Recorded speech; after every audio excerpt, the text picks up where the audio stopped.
You're watching Crane TV.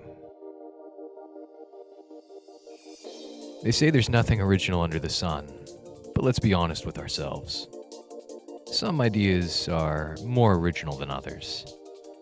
It's an important quality of human nature, our ability to observe and replicate. Some could argue it's the basis of learning to perceive and imitate.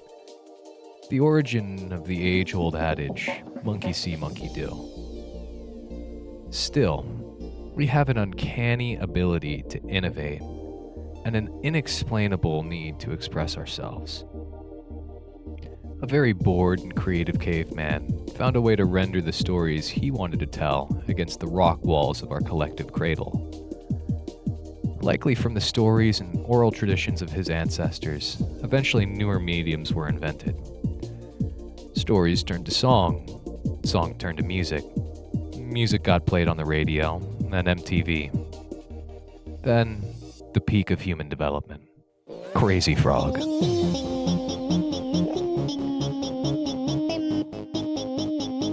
Wait a moment, though. That song does sound familiar, doesn't it?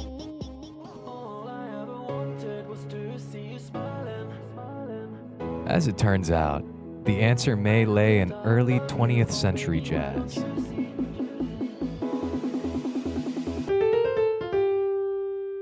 The lick is a popular melody referenced in countless jazz arrangements and solos.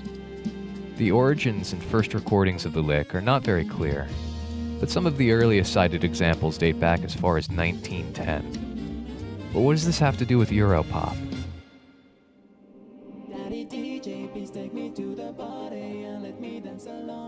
Sounds familiar, doesn't it? The year is 2000. The turn of a new millennium noted one of music's most influential releases. Daddy DJ gifted us his self-titled magnum opus to the unsuspected and ill-prepared masses, inspiring an entire generation to quote and sample his original melody. It serves as one of the defining sounds of an entire genre of music to follow. Let's take a look at that legacy. Using this flowchart, provided by a Redditor whose account has since been deleted, we can follow the lineage of inspiration this song left in its wake.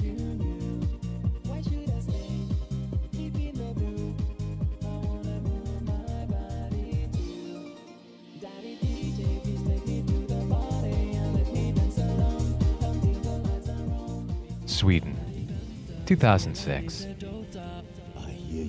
MOBAs are in their infancy as Warcraft 3 mod Dota takes Europe by storm.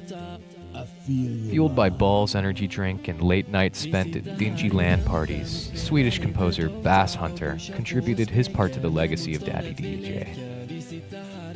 It's often attributed as the origin of the melody, and while it retains an almost uncanny resemblance to the original, this shift in focus from rave culture to pre-online gamer culture resonated further with online audiences and fans, and highlighted a notable shift in Europop trends towards higher production values.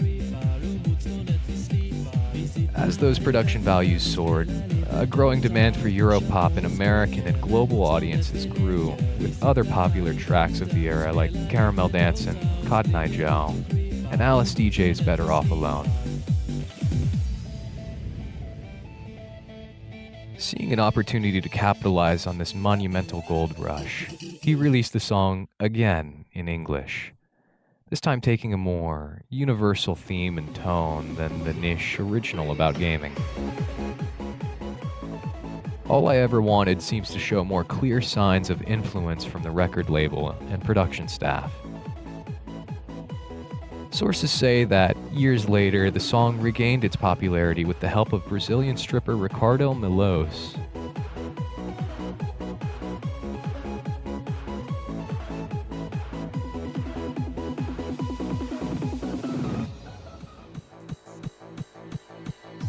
Skipping ahead to 2007, MySpace musician I Am X-Ray released Pretty Rave Girl, taking more distinct stylistic tones from hardcore than Europop. The lyrics and themes of the song strike an interesting balance between Bass Hunter's love ballad and Daddy DJ's original club hit.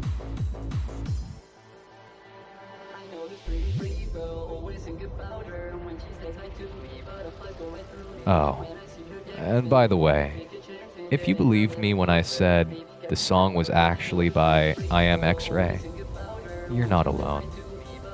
So did most of the internet.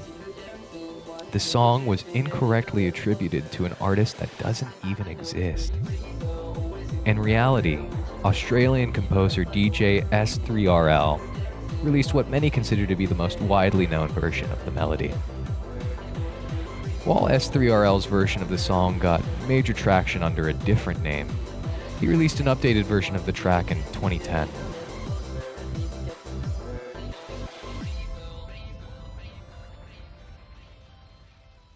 Okay, let's talk about Crazy Frog. In an age when your cell phone looked like this, the need to personalize your electronics and for self-expression was as important then as it is today.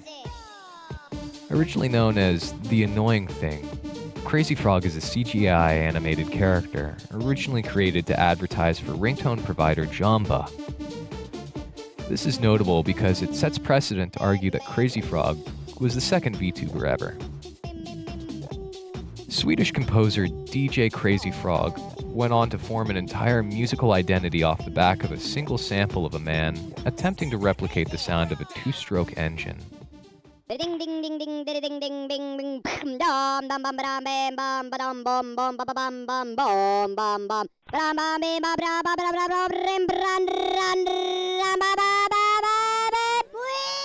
his 2009 album, Everybody Dance Now, he would debut his contribution to the pantheon of Daddy DJ's legacy with his own rendition of the track. Peaking to number 4 on French top charts, it might not be as well remembered as his earlier hits like Alex F., but it still remains as a notable example for how this melody survived nearly a decade after its inception. While this melody serves as an interesting example of how ideas spread and influence each other, it's hardly a one-time occurrence. Just as John Romero stole the soundtrack for Doom and the Italians took the Star-Spangled Banner, there exists an entire culture of music that quotes and calls back to other works. It's easy for an outsider looking in to cast judgment on the thin line between inspiration and plagiarism. But at the end of the day, it's all in good fun. Thank you so much for watching. The support I've received for the release of my first video and my streams has been amazing.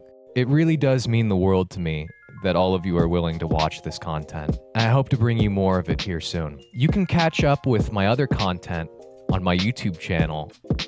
You're already on my YouTube. Catch me over on Twitch. A few days ago, I streamed Sea of Stars with Okami the Hunter, and on her channel, we streamed Security Breach. Here on YouTube, with my viewers, we did jigsaw puzzles. I hope to host more community events like this, and hope to see all of you there. Again, thank you so much for watching, and I'll see you next time.